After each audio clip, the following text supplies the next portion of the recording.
Hello, everyone, and welcome to another edition of Business Class.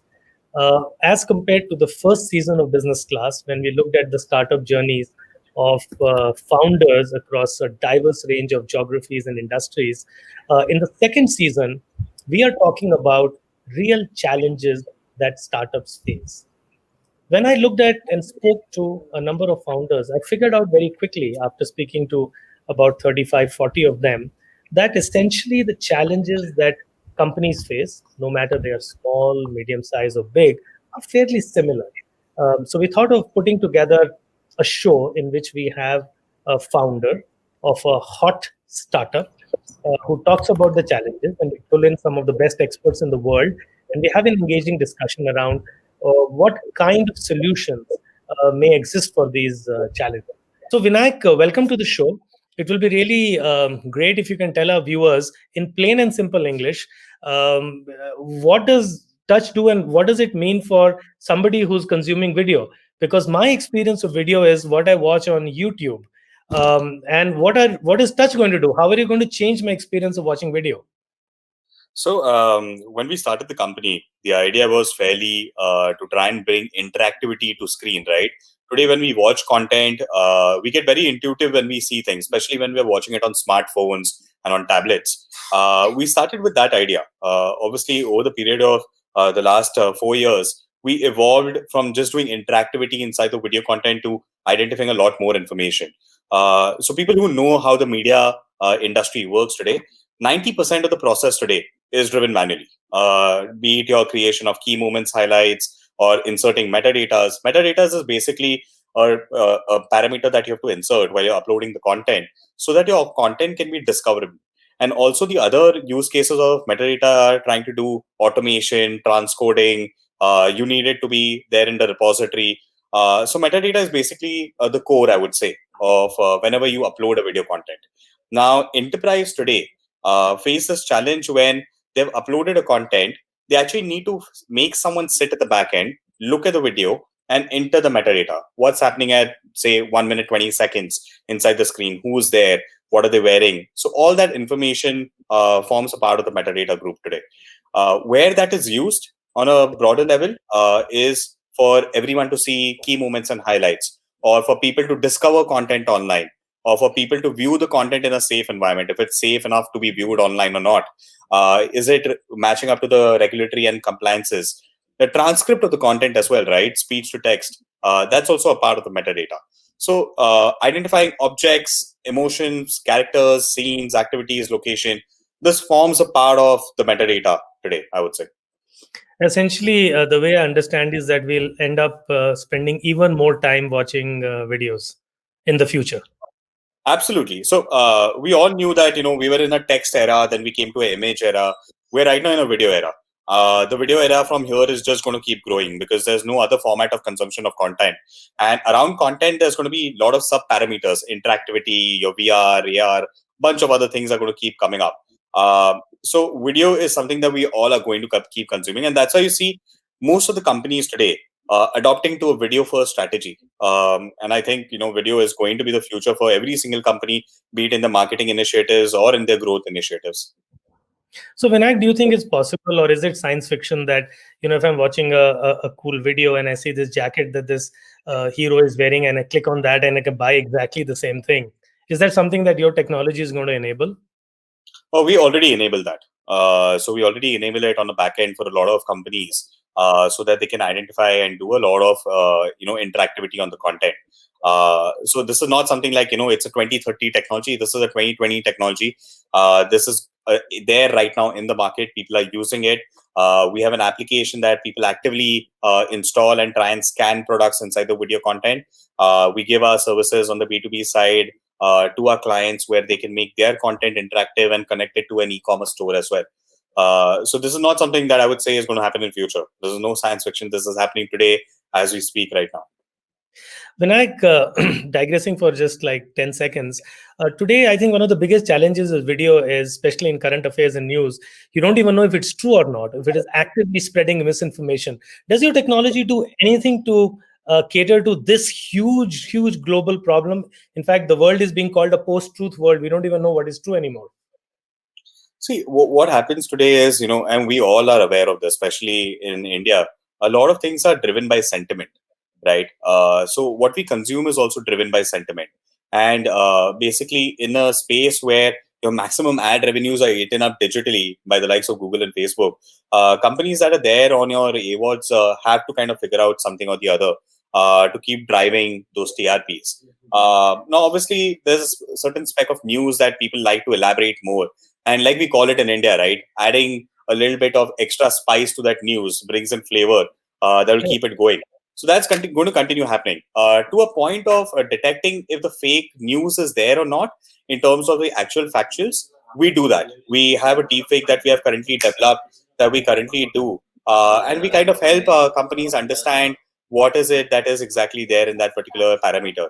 But to a certain extent, our limitations lie on the digital. So if you give me a news and you tell me correlated to something that's out there in the market, and if it's corrected or if it is accurately portrayed, we'll be able to do the basics of it, not go too much granular in it and give you all the information. sure, Vinayak. So what I understand from this is that not only is this going to make our video experience more exciting, it's also very going to be socially relevant in terms of telling us what we need not watch, perhaps, as opposed to what we should watch. So instead of just a recommendation engine, also an engine to say, don't watch this. This is not something that's good for your mental health or social health and so on. Anyhow, Vinayak, congratulations for being in the right space at the right time, that you say that this is the video age that we all live in. But tell me, what kind of challenges are you facing? What challenges does a touch face? Is it a challenge of money, capital, more customers, expansion? What is the biggest burning issues that keep you awake at night today? So to be very honest, I would say pre-COVID was when I was worried about raising capital. During this phase, because we have been one of the positive companies to be impacted, raising capital has not been a challenge for us. I would say a challenge mainly comes from scalability, right? When you're building a SaaS company based out of India, and you're trying to kind of make it a global perception that people should consume your company in a global perspective, that's where our challenges are today. That how do we really position this as something that can be a global company? We currently have clients in US, in Europe, in Japan. We've recently started operations in Southeast Asia. The question that we always keep getting, and the challenge that we face, is how do we grow our international expansions, right? What is exactly the medium that should be followed for an Indian company? Because when you're building something out of India, and this is a typical understanding of everyone, right? A product out of Silicon Valley will be great, but something based out of India needs a double check, and that's what we're trying to break, I would say. So Sure. my challenge is scaling more than anything else. We're trying to scale into various markets.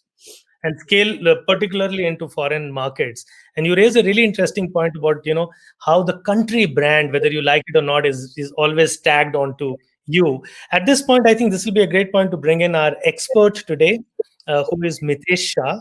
Mitesh, welcome to the show. Hey, hi Vinayak. It was fascinating to hear your story. Indeed, a very, very interesting product and something which is need of the hour. I think, yeah, as you rightly said, something which was done hitherto manually. You have kind of cracked the code to do it in a more automated manner with the help of tech and system, which is more scalable. And with the growth of all these content platforms now, I think it's something which is really that the content players and the platforms can use in abundance, and add to that the ability to drive sales or commerce through that really adds up to the entire story. I can think of many more use cases. I'm sure you would have already realized that.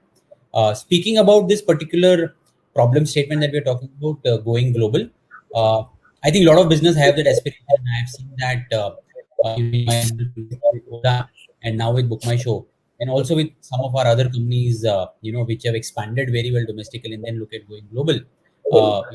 IPV as well. Three main important things that one should keep in mind. One, understand the local dynamics better, understand the landscape there, what sort of a market it is, what is the overall market size. And when I say that, understand, this is not with the help of some PowerPoint presentation or some market research data, but specific to the use case that we are catering to, or specific to the set of customers that we want to target. What is the depth in the market? What is the current level of sophistication in that market? And what's the therefore the target audience market, or target geography that you want to kind of want to cater to? It will be the first important step. And for that, I think a Reiki is something which is more important, with some proof of concept, some pilot with some client. I think that can be very, very helpful. Second thing, which is obviously understanding the statutory landscape over there. What sort of a corporate structure you need? What sort of a cap table that you need over there? How will the funding get routed over there? Do we need a separate entity over there? How will the transfer pricing work from India to there?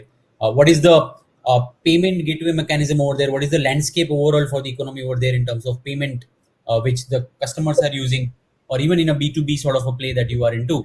What are the other corporates using?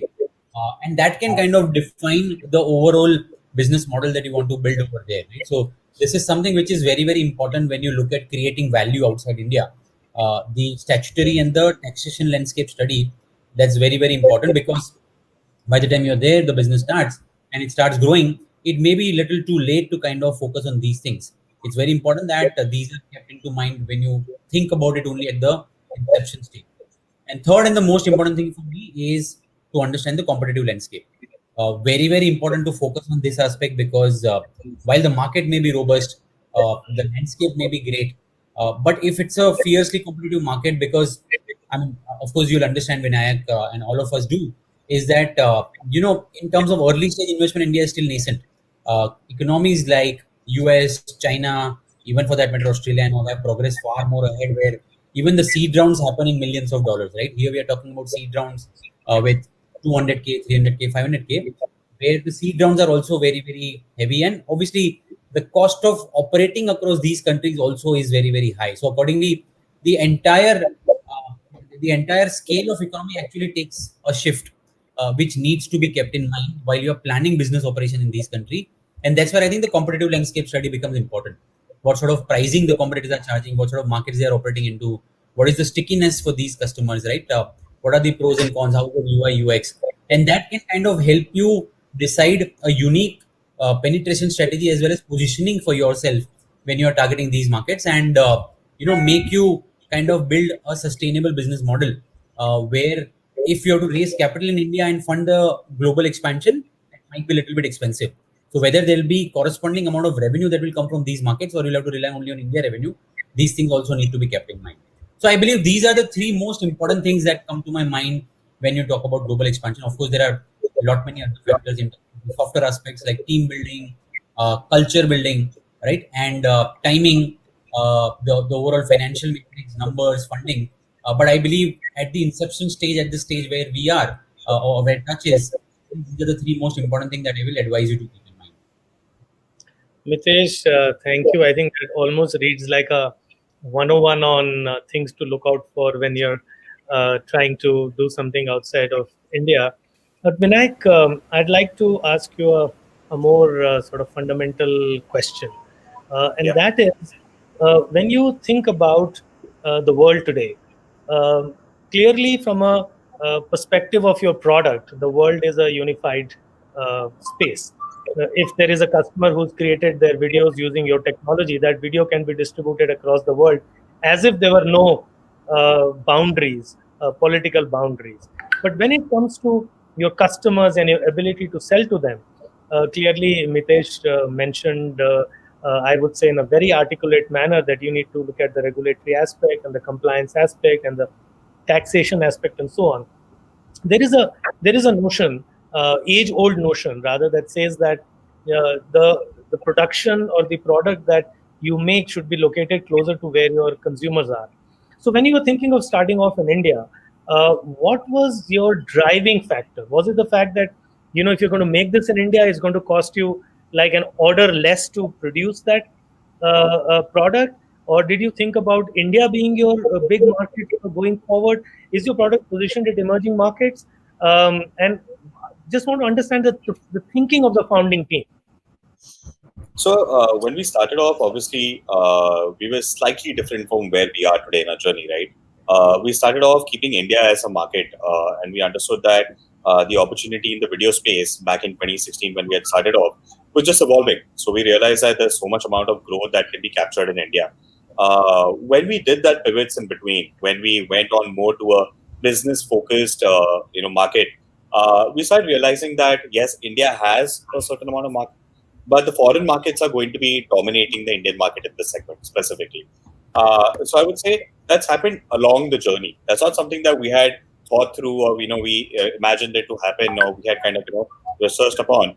As we grew, and we took one step at a time, right? We started off in India. The first of the few clients that we got were Indian companies. So the idea was try and kind of establish a product here, try and see how it grows, and then scale it slowly to foreign markets. And I would say that's been the entire area how we have kind of grown. We didn't envision ourselves to kind of look at clients in Europe or in US or in Japan. But here we are today. We have clients in these countries. We see a lot of growth opportunities there as well. And we feel that probably international scale has much more value add in terms of the overall business. The crux of the videos, right? Let's take videos for an entire broader conversation here. The crux of the videos that are generated today globally is amounting to just a few percentage of what is being generated in India. So obviously, you're going to look at a global market when you start growing the company, you start expanding, you start getting clients in foreign markets as well. So Vinayak, that's a great point that you're making, that you started off thinking India is going to be the ground on which you are going to play. And then you quickly realize that actually the world is going to be your stage. And that's where this particular, challenge of penetrating global markets sort of came up. But the way I understand it is, you make a technology product, right? And there are, whether somebody in India uses it or Bangladesh or Japan or the US, they would of course use it for their own domestic use cases, but the technology remains the same. This is Correct. not as Netflix is making content for India. It's not exactly the same situation. So tell us a little bit more about why do you face this kind of a challenge when you go outside? When you pick up the phone and call a potential customer in Los Angeles, do you think it's more difficult for you to convince them about who you are and give them time to even see your product? Absolutely. So I tell you where it comes from, right? Customers that we work with and where we get referred to, or people who really love what we're doing, it's an easier sell there, right? Southeast Asia, Indian market is our playground. When it comes to the foreign territories, you're basically having a different ball game altogether. Now, take this for an example, right? A mindset today of a consumer back in India, or the same mindset for a consumer that is there probably in Philippines. A product that's probably positioned out of India to a product that is positioned in US or Israel, right? Because you feel that the technology superiority is going to be more in these segments, you will first try and test that product and then probably look at the third product.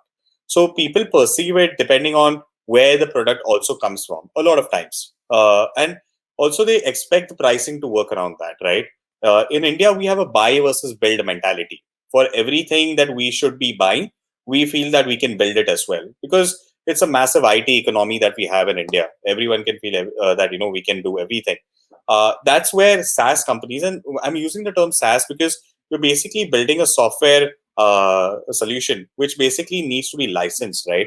The licensing mode builds in when you as a customer believe that the Indian product can be at par with the foreign product, and that only happens if customers give it that kind of a shot, or give it that kind of priority in trying it, I would say. So let's get very specific here. Mitesh, if I may come to you at this point in time, could you tell us a little bit more about how can Vinayak solve this particular problem? So he mentioned two major issues. One is the issue of pricing, and the other is the issue of cultural. Like, how does somebody believe somebody coming out of India can build a tech product like this? Maybe it's the color of the skin, maybe it is the India country branding at work. So how does he solve this problem? I think he just needs to stick to his basics. If the product has been so well received in India and Southeast Asia and all, that speaks for itself. I think in terms of technology or in terms of the consumer demand or in terms of the demand from the content players, India is no less when it comes to comparison with the global standards. So if Touch product is catering to these players well in India and Southeast Asia economy, I don't see any challenge while he travels to US or Europe and tries and sells his product. I think it's about sticking to the basic, delivering a fine quality product. And I think bingo. I don't think color of the skin or coming from India, that kind of matters anymore.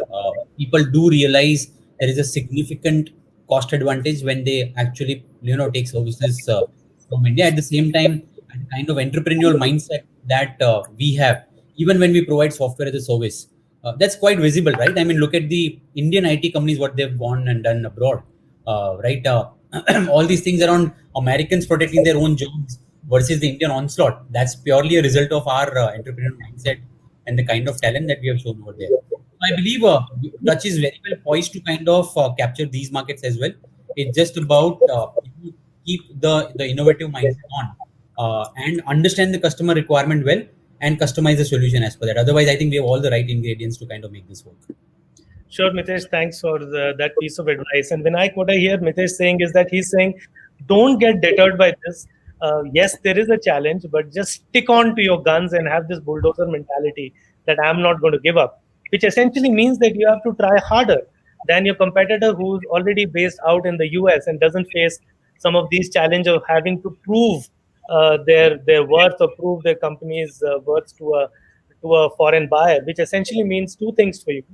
One is that it may take you longer to penetrate those markets, and number two, your budgets for sales and marketing are probably going to be higher than your sort of US domestic competitors. And thirdly, a very interesting point that Mitesh raised, and I want to get your response on it. He's saying everybody knows that Indian products are going to be more inexpensive, right? So do you think that because our country brand is that of the fact that Indian talent is cheaper, people are eventually going to beat you down in price and force you to provide a more inexpensive solutions, even though you're as good in terms of quality as anybody else? See, I would say that's basically, again, right, a thought process and a mindset that's there in the international market. Or people thinking that, you're built out of India, the cost of building must be less, so the pricing should be less. And it goes back to my original problem statement, right, of the positioning becomes very important. Because that is the mindset. No matter what you do today, people expect the product to be slightly cheaper than what it is there in the competitive market on a global scale. And you try to kind of, early days win customers by having a competitive pricing enough in that segment. But I would say it's slowly changing as well, where customers do realize the value output. But still, it's a long way to go. I would say the perception building and the change of perception needs to happen for that to really inculcate for a lot of companies in India. So when I tell our viewers, what are the different solutions that you have toyed with? Having a foreign branch office, hiring in, just taking example of the US, hiring a foreigner to be your sales head, or doing something else. It would be very interesting to know what you tried, what worked, and what didn't work. So definitely what we're trying right now is to set up a small sales team in US, right? To cater to the foreign market. It becomes easier in terms of the time zone. Communication becomes easier. You don't really have to have those late night calls, and it makes a lot of sense to have a sales team that can comply to those work hours there. So that's something that we are currently in process with. What we tried in the past was to have a centralized sales process, right? Try and make them sit out of India and try and cater to different markets. Something that we miserably failed at. Communication errors at multiple points. A lot of times when you're having a conversation with, say, a client in Japan, the ease of communication happens the best at the local language level, right? And that's where we kind of face those initial challenges. So we realize that doing that is not going to make sense. It's just going to waste our effort and time. Rather, try and separate out teams where we really require people to be sitting out of. So we kind of downsized the sales team. We reduced it down to just 7 people in India that do the all processes of outbound and inbound today. And we have started now setting up a very small sales team in US to cater to the entire US market. And depending on how that particularly works for us, we'll look at probably setting up a small team, probably in Europe or in Japan at the end of the next year. Currently, we have set up a satellite operation kind of a infrastructure in US. Probably once things do get back to normal, we would love to kind of set up more operational setting back in US as well. So that's a really interesting point you raised, Vinayak, that for your kind of product, which I guess is more enterprise sales, this is not a B2C consumer sale, you feel that it's important to have feet on street, on the ground to do something like this. So do you ever envision this a scenario in which, because for you to do this in every country of the world or every large country of the world is going to be a prohibitive exercise. What do you think are the lessons that can be learned from some of the large technology biggies in the world, the likes of Google and Accenture and Microsoft, who have gone out and established globally very, very robust businesses? Do you think that there are some lessons that can be learned from their international expansion strategies and applied to young startups like yours? I wouldn't say that it applies to us, because the scales are very different, right? Tomorrow, if Google decides to set up operations, say in Bangladesh, they wouldn't go there with a base minimal capital and say I'm going to set up operations and say 500K or $1 million. They would go all out, right? They would set up an operation, they would set up an office, they hire a team. Years of research goes into it before they really expand. So for us to replicate something what probably the likes of Google or Accenture, Infosys does around the world wouldn't be the right approach. A right approach for startups would definitely be to try and understand, with the money that you have, what is it that is necessary and what market will really add to that. So say if I spend say $100,000 in US, is that $100,000 giving me say $1 million back in revenue, right? It has to be kind of counteracted with those kind of answers to questions that you will have. If you don't have the answers, setting up operations just for the sake of it might not be the right approach, because you'll burn through the cash. When you're doing operations in India, you can do a lot of cost optimization. Labor is cheap. You can save a lot of money here and there. But when you do the same thing back in US, labor is not cheap in US. Everyone has to realize that. So with that, less capital means that it needs to yield results. Otherwise, at the end of the day, you're going to burn through the capital that you have very quickly. And that can be detrimental for companies, especially startups of our sizes. So, Vinayak, if somebody is right now ideating, thinking of the company that he's going to start, what kind of insights that you can give from your own experience with Touch? Should they, for example, have a US front end, assuming US is their main customer, and then have a back end operation in India? Would that have helped in your particular situation? I wouldn't say, right. Like I said, we understood that with our journey while we were growing. What is necessary, where we have to be positioned, where we have to be structured. All of that are questions that get answered, at least for us, while we were growing. Other companies that have a clear definition of where the majority customer segments are can take a decision on day one. And a simple 2 cents to everyone would be that if you know that US is the market, and India is basically like a development center for you, which most of the companies do today, you do the structuring in that particular manner. You have US as your holdco and India as your subsidiary to run the operations, to keep your development costs at bare minimum. But if it's otherwise around, right? If you know that India will also be a significant market for you, then it all depends on how you're positioning it. It depends how comfortable you are running operations in India and scaling into US. At a point, you also have to realize when you scale with a small team, someone from the team has to move to that particular location for some time. You cannot just hire people and say, we will get it done. It's not going to happen. It's basically pure gambling that you're getting into. You don't know what that person is doing. You don't know what the outputs are going to be. The employment laws are very different in US. So you can't even fire someone you hired right away. So all that really, kicks in. So everyone has to understand what their market is, where it is going to be. What we didn't do and what others, I would say, should do is have a 5-year plan with them, right? Where you're going to be in 5 years. where your opportunities are going to lie, where your clients are going to be coming in from, where your revenues are going to be coming in from, and that might answer a lot of the questions there. Sure, Vinayak, that's really, I think, kick-ass advice. So, last question before we go is: when one of your co-founders planning to relocate now to the US? Time will tell, but that's definitely on cards for us.